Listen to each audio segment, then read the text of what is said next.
Hello everyone. इससे पहले की वीडियो में हम लोगों ने क्लैट यूजी के बारे में जाना था। क्लैट यूजी के पैटर्न, एग्जाम पैटर्न और सिलेबस के बारे में जाना था। तो आज के इस लेक्चर में हम लोग जानेंगे कि किस तरीके से क्लैट यूजी में हमें इंग्लिश लैंग्वेज के लिए प्रिपरेशन करना है। देखिए, जैसा कि आपको याद होगा कि जब हम लोगों ने क्लैट यूजी के पैटर्न और सिलेबस के बारे में पढ़ा था तो हम लोगों ने ये देखा था कि सिलेबस के अंदर कौन कौन से टॉपिक है। इंग्लिश लैंग्वेज है, current affairs and general knowledge है, लीगल रीजनिंग है, लॉजिकल रीजनिंग है और क्वांटिटेटिव टेक्निक्स है। तो ये 5 टॉपिक हैं जिनको हमें क्लैट यूजी के लिए तैयार करना है। तो आज के इस लेक्चर में हम लोग ब्रीफ में समझेंगे इंग्लिश लैंग्वेज को हमें किस तरीके से तैयार करना है। देखिए, अब सबसे पहले हम लोग बेसिक चीजें समझते हैं इंग्लिश लैंग्वेज को। देखिए, जो इंग्लिश लैंग्वेज में इनके क्वेश्चन पूछने का पैटर्न है, अभी हम लोग पैटर्न देखेंगे। तो उसका एक एग्जांपल लेते हैं। इंग्लिश लैंग्वेज में इनका एग्जाम में जो पूछने का पैटर्न है, आपको जैसे कि पता होगा कि 2020 के बाद से क्लैट यूजी का पैटर्न चेंज हुआ है। अब ये जो क्वेश्चन पूछते हैं वो पूरा पैसेज बेस्ड होता है, यानी आपको ये कोई पैसेज दे देंगे, उसी पैसेज से ये क्वेश्चन आपसे पूछेंगे। तो उसी तरीके से हम लोग एग्जाम्पल लेते हैं कि इंग्लिश लैंग्वेज के अंदर भी ये एक आपको पैसेज दे देंगे काफी लंबा सा। उसके अंदर बड़े अच्छे अच्छे वर्ड्स का इस्तेमाल करेंगे, अच्छे अच्छे वर्ड्स, एक्सप्रेशन, कोई नॉन फिक्शन, फिक्शन जो कंटेम्परेरी वर्ड में चल रहा है उससे रिलेटेड कोई पैसेज उठाएंगे। ठीक, तो अब इसके अंदर ये क्या क्या चीजें टेस्ट करते हैं। देखिए, अब आपको इंग्लिश लैंग्वेज के लिए किन किन चीजों पे, किन किन एरिया पे काम करना है, आपको ये ध्यान रखना है। जितनी भी चीजें सिलेबस के लिए हम लोगों ने पढ़ी हैं, सबके लिए एक नोटबुक तैयार करना। तो इंग्लिश आपको कैसे तैयार करना है, आपको अपने इंग्लिश लैंग्वेज के अंदर रीडिंग कॉम्प्रहेंशन की स्किल डेवलप करना है। रीडिंग कॉम्प्रहेंशन का क्या मतलब होता है? रीडिंग कॉम्प्रहेंशन का मतलब ये होता है कि जब आप कोई चीज पढ़ें तो उसी को पढ़ते वक्त आप उस पैसेज को समझें भी, वो आपके सेंस भी बने, यानी उसका कॉन्टेक्स्ट भी समझें, उसमें जो वर्ड दिए गए हैं उनकी मीनिंग भी समझें कि वो वर्ड एक्चुअली में क्या कहना चाह रहे हैं। ये होता है रीडिंग कॉम्प्रहेंशन। तो आपको रीडिंग कॉम्प्रहेंशन को ऊपर काम करना है। रीडिंग कॉम्प्रहेंशन के लिए सबसे बेहतरीन जो तरीका है इसको अच्छा करने के लिए, वो है न्यूज़पेपर को पढ़ना। आपको अपनी डेली हैबिट डालनी पड़ेगी न्यूज़पेपर को पढ़ने की। और हम आपके लिए आपको रिकमेंड कर सकते हैं कौन कौन से न्यूज़पेपर आप पढ़ सकते हैं। जैसे आप द हिंदू न्यूज़पेपर ले लीजिए, द इंडियन एक्सप्रेस ले लीजिए। आप इन न्यूज़पेपर को पढ़ें, आप इनकी डेली हैबिट डालिए पढ़ने की। तो इससे क्या होगा, आपका रीडिंग कॉम्प्रहेंशन इंप्रूव होगा। ठीक है, आगे बढ़ते हैं। वोकैबलरी इन कॉन्टेक्स्ट, आपको अच्छे अच्छे वर्ड्स, काफी अच्छे वर्ड्स, काफी सुपीरियर वर्ड्स जो है आपको उन पैसेजेस में देखने को मिलेंगे।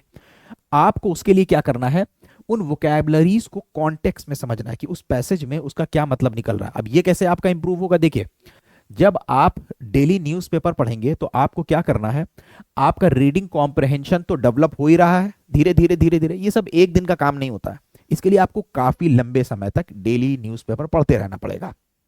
कुछ टाइम के बाद इसका आपको इफेक्ट दिखाई देगा कि हाँ, इंप्रूवमेंट हो रहा है, रीडिंग कॉम्प्रहेंशन आपका इंप्रूव होगा। उसके साथ साथ आपको अपनी नोटबुक में जब आप नए नए वर्ड्स पढ़ें, कोई नया वर्ड आया, कोई भी नया वर्ड आपने पढ़ा। अब देखिए, ये न्यूज़पेपर में जो एडिटोरियल होता है आपको उसको पढ़ना होगा सबसे ज्यादा अच्छे से। तो जो एडिटोरियल्स होते हैं, एडिटोरियल से आपको काफी फायदा मिलेगा। नया वर्ड आपको मिले तो आप अपनी नोटबुक में उस नए वर्ड को लिख लीजिए। आपका इसी से रीडिंग कॉम्प्रहेंशन भी इंप्रूव होगा और वोकैबलरीज भी आपकी इंप्रूव होने लगेंगी। आपको ज्यादा से ज्यादा वोकैबलरीज मतलब नए नए वर्ड्स। तो आपको टारगेट लेके चलना है, रोज 5 से 10 नए वर्ड्स तैयार करने हैं। दिसंबर में पेपर होता है, अभी से अगर आप शुरू कर देंगे आपकी बहुत अच्छी प्रिपरेशन हो जाएगी। उसके बाद आपको इसी पैसेज के अंदर क्रिटिकल थिंकिंग की एबिलिटी डेवलप करनी है। क्रिटिकल थिंकिंग का मतलब होता है किसी चीज को क्रिटिकली थिंक करना। जैसे फॉर एग्जांपल, हमने आपको कोई न्यूज बताई तो सुन के आपने सीधा उसको एक्सेप्ट नहीं कर लिया। क्रिटिकल थिंकिंग मतलब कि आपने उसके सारे डायमेंशंस देखे कि जो हमने बात बताई है, किस डेट पे बताई है, उसमें कौन था कौन नहीं था, तो उसको क्रिटिकली एग्जामिन करना, तो वो क्रिटिकल थिंकिंग होती है। उसके साथ साथ ग्रामर। अब ये ग्रामर को आपसे डायरेक्ट नहीं पूछेंगे, इनडायरेक्ट पैसेज बेस्ड भी ग्रामर पूछते हैं। ठीक है, तो उसके बाद आती है लास्ट चीज, पैराजम्बल्स एंड लॉजिकल सीक्वेंसिंग। जैसे आपको कई अलग अलग सेंटेंस दे दिया, उसको बोला गया कि इसको सही ऑर्डर में अरेंज करने को। आइए अब हम लोग एक पैसेज का एग्जांपल लेते हैं और समझते हैं कि किस तरीके से हम लोगों को इंग्लिश लैंग्वेज को पढ़ना है। एग्जांपल है यहाँ पे इंग्लिश लैंग्वेज के पैसेज के लिए, क्लैट यूजी के लिए। अब इस पैसेज के ऊपर ध्यान दीजिएगा और समझिएगा कि इन्होंने क्वेश्चन कैसे पूछा है। ये पैसेज में इन्होंने पूछा है कि over the past decade social media has become an integral part of people's life. कुछ पास डिकेड के अंदर ये जो सोशल मीडिया है ये लोगों की जिंदगी का एक इंटीग्रल पार्ट बन गया है। Allowing instant communication, global connectivity, जिससे आप तुरंत कम्युनिकेशन कर लेते हैं, ग्लोबल कनेक्टिविटी बढ़ता है इससे, and a platform for self expression, और इस पे आके लोग अपने आप को एक्सप्रेस करते हैं, जिनके अंदर जो भी क्वालिटी है वो एक्सप्रेस करते हैं। However studies have increasingly highlighted the negative effects, लेकिन स्टडीज जो है, यानी जब स्टडी करी गई, इसके बारे में रिसर्च करी गई, तो पता चला कि इसके बहुत सारे नेगेटिव इफेक्ट्स भी हैं। Excessive social media usage particularly among teenagers, बहुत ज्यादा सोशल मीडिया का इस्तेमाल करना खास करके टीनेजर्स में। Researchers suggest that the prolonged exposure curated online content can lead to unrealistic expectations.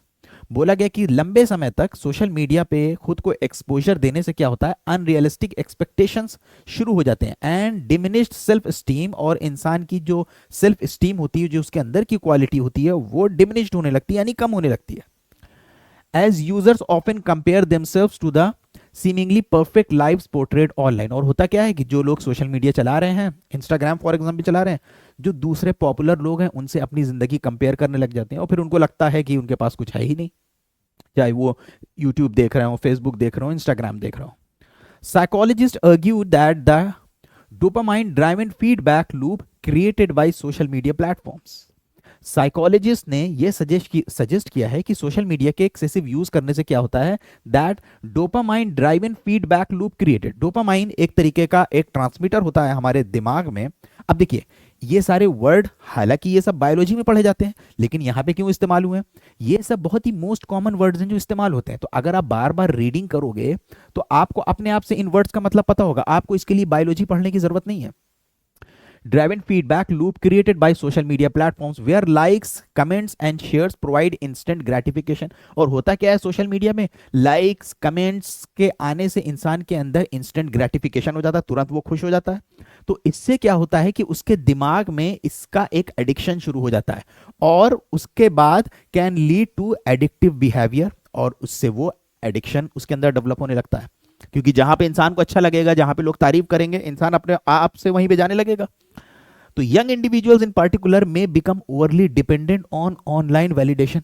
और जो यंग जनरेशन है वो ऑनलाइन वैलिडेशन के ऊपर बड़ा डिपेंड हो गई है, कि कोई फोटो डाला, चेक करा, उसमें कितने लाइक्स आए हैं, उसके बेसिस पे जो है सोचना कि हाँ हमने अच्छा किया है। Affecting their ability to develop genuine self growth. इससे इफेक्ट पड़ रहा है कि उनकी जो सेल्फ ग्रोथ है उसके ऊपर इफेक्ट पड़ रहा है। Further more, excessive screen time has been linked to sleep disturbances, anxiety and reduced attention। तो बोला गया बहुत ज्यादा इस्तेमाल करने से, एक्सेसिव स्क्रीन टाइम से क्या देखा गया है कि इसमें डिस्टर्बेंस आ गया है, स्लीप डिस्टर्बेंस, एंग्जाइटी और रिड्यूस अटेंशन स्पैन्स, ये चीजें पाई गई। उसके अलावा while social media companies have introduce features, आप देखिए, अब गौर करिए इसके कहने के अंदाज में, while social media companies have introduced features such as time reminders and digital well-being। अब देखिए, अब आप इस पैसेज को पढ़िए, अब आपको इसके अंदर कुछ चीजें आपने ऑब्जर्व करी होंगी, अब आपको समझ में आया होगा कि क्लैट में पहले इस तरीके से हमें एक पैसेज दे दिया जाता है। तो अब जैसे समाज में जो चल रहा है, कोई कंटेम्प्रेरी इशू जो इस वक्त करंटली हो रहा है, तो उससे रिलेटेड ये पैसेज बना देते हैं। तो देखिए, सोशल मीडिया को लेके चल रही है लाइफस्टाइल लोगों की, तो सोशल मीडिया से लिए एक पैसेज बना दिया। अब ये देखिए, इसको रीडिंग करते रहना और इसको समझते रहना, ये हो गया आपका reading comprehension.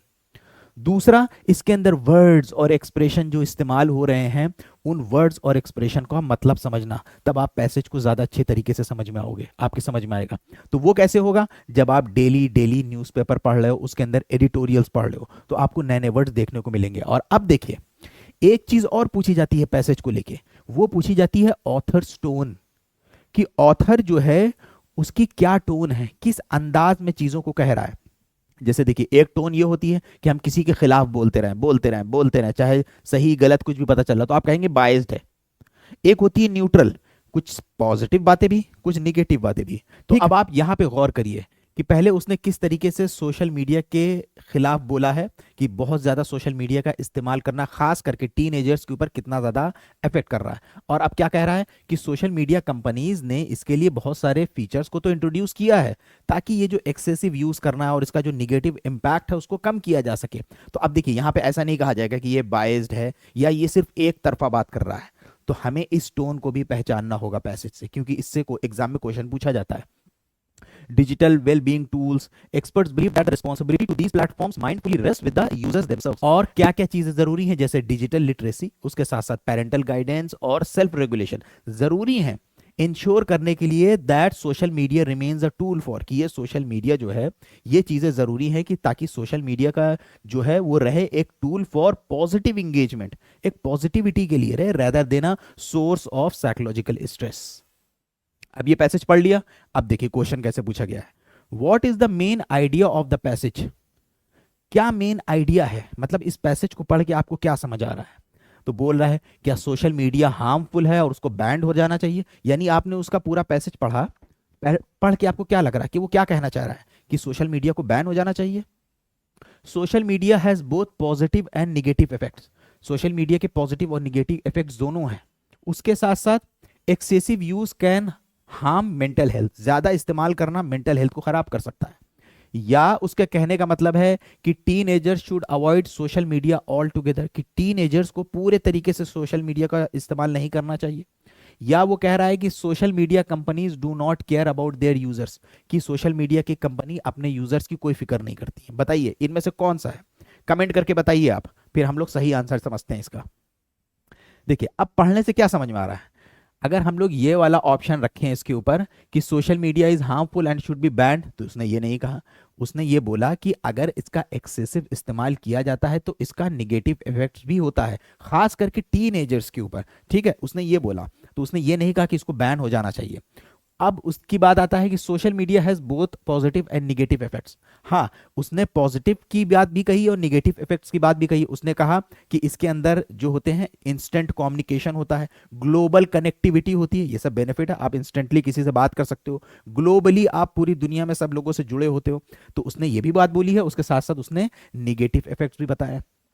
But excessive use can harm mental health, हाँ लेकिन उसने ये कहा है कि अगर आप हद से ज्यादा इस्तेमाल करोगे तब ये आपकी मेंटल हेल्थ को खराब कर सकता है।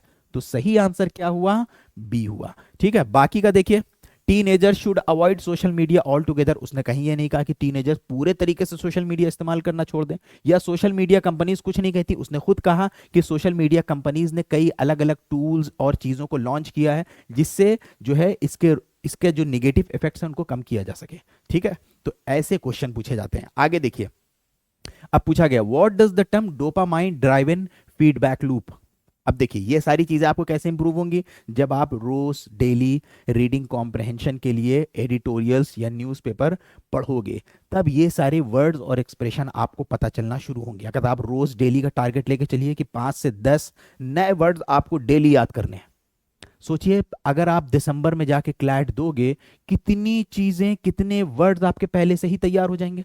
तो अब इसमें क्या क्या समझ में आ रहा है, क्या कोई न्यूरोलॉजिकल प्रोसेस है that encourage repetitive behaviour due to instant gratification, या mechanism use by social media, या केमिकल इम्बैलेंस, या temporary effect of using social media. नहीं, कॉन्टेक्स्ट के हिसाब से, कॉन्टेक्चुअल मीनिंग वोकैबुलरी की। अब अगर मान लीजिए कि इसका मतलब नहीं भी पता है, लेकिन उस कॉन्टेक्स्ट के हिसाब से क्या लग रहा है कि ये कोई न्यूरोलॉजिकल प्रोसेस है जिससे इंसान का रिपीटेटिव बिहेवियर होता है और उसके अंदर एडिक्शन डेवलप हो जाता है।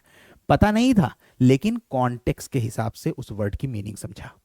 ठीक, और ये भी ध्यान रखिएगा, जो वर्ड्स आप लिखेंगे, जो वर्ड्स आपने लिखा है, मान लीजिए जो आप 5-5 नए नए वर्ड्स ऐड कर रहे हैं रोज, उसमें जो है आप उन वर्ड्स की कोशिश करिए सिनोनियम्स और एंटोनियम्स भी रखिए। जब आप उसकी मीनिंग सर्च करेंगे तो उसके सिनोनियम्स और एंटोनियम्स दोनों को रखिए। ठीक, the author's tone in the passage can be described as, कि इसके अंदर जो आपने पैसेज पढ़ा, अब देखिए ऑथर्स की टोन पूछी गई है, आपको पढ़ के क्या लग रहा है, वो हमें वार्न कर रहा है, अलार्म कर रहा है, या एनालिटिकल है, दोनों साइड देख रहा है, या बाइज्ड है, एक तरफा बोल रहा है, या इनडिफरेंट है। तो अगर सबसे सही आंसर हम लोग देखें तो अलार्म नहीं कर रहा वो, उसका ना वो बाइज्ड है कि एक तरफा बोल रहा हो, उसकी जो व्यू है वो एनालिटिकल है। ये क्या है, क्रिटिकल थिंकिंग करके हम लोगों ने उसका पैसेज पढ़ा, उसके बेसिस पे निकाला।